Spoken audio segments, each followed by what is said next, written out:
Fala, meus amigos, tudo bem? Hoje eu vou gravar aqui mais um vídeo para vocês e hoje eu vou trazer algumas informações sobre o deltoide, um músculo aí, um dos músculos mais volumosos da articulação do ombro, tá? Que tem uma função extremamente importante para essa articulação. E a gente vai trazer algumas questões sobre a anatomia, sobre a cinesiologia e biomecânica desse grupo muscular e o que a gente deve pensar na hora de prescrever o treinamento para esse grupo muscular, tá? Então, como eu disse, basicamente o deltoide é um dos músculos aí mais volumosos do ombro, é o que teoricamente dá o formato, né, para o ombro. Ele é composto aí por alguns feixes, os feixes claviculares, que são os feixes anteriores, os feixes acromiais, que teoricamente são os feixes mediais, e os feixes espinhais, que são os feixes posteriores. Tá? Cada feixe, apesar de todos eles se contraírem de forma simultânea para gerar o movimento articular, alguns deles apresentam uma função um pouco mais específica, de acordo com a localização dele. Então, por exemplo, os feixes claviculares, eles vão ter uma participação também na flexão do ombro, por exemplo, e no movimento de adução horizontal. Então, quando você está fazendo um supino, por exemplo, um supino reto, você tem bastante a ativação dos feixes claviculares. A flexão do ombro, por exemplo, bastante ativação dos feixes claviculares. Durante o movimento de abdução do ombro, por exemplo, os feixes mediais, eles têm uma função aí bastante importante também, tá? Pela posição anatômica dele e pela direção das fibras musculares. Agora, todas as fibras musculares, todas as fibras anteriores, mediais e posteriores são ativadas durante a abdução do ombro, por exemplo, tá?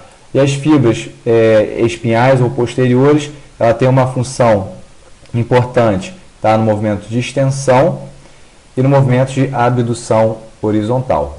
Então, durante uma remada, por exemplo, você tem ativação dos feixes posteriores do deltoide e durante um crucifixo invertido, por exemplo, né, você também tem ativação do deltoide posterior. No crucifixo invertido, por exemplo, na remada com a pegada pronada, aberta, você tem ativação do deltoide posterior.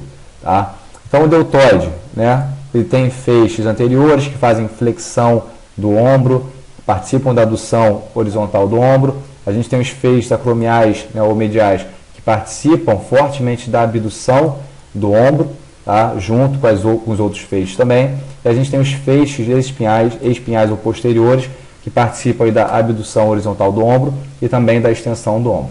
Então, quando a gente pensar, por exemplo, em programar um treino para estimular o músculo deltoide, a gente pode pensar em diferentes exercícios, como, por exemplo, a elevação lateral, que vai ser uma abdução do ombro, com ênfase, então, nos feixes mediais ou acromiais, o crucifixo invertido, que vai ser um movimento de abdução horizontal, com ênfase no deltoide posterior, ou feixes espinhais, e uma flexão, por exemplo, de ombro, que vai ter ênfase nos feixes claviculares ou feixes anteriores, que são flexores aí do ombro.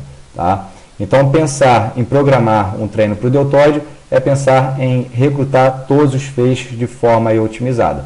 E alguns exercícios, como por exemplo, o desenvolvimento é interessante também. Tá?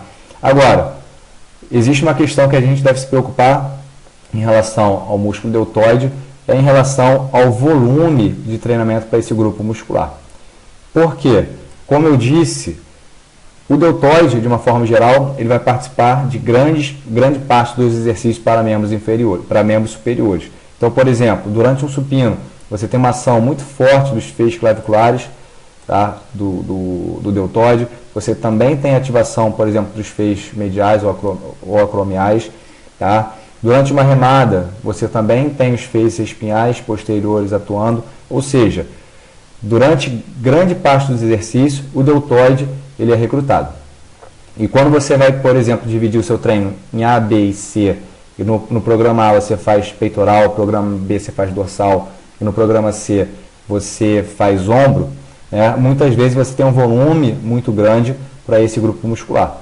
O que, em tese, tá, dependendo da forma como você organiza e você distribua esse volume, pode aumentar o risco de lesão.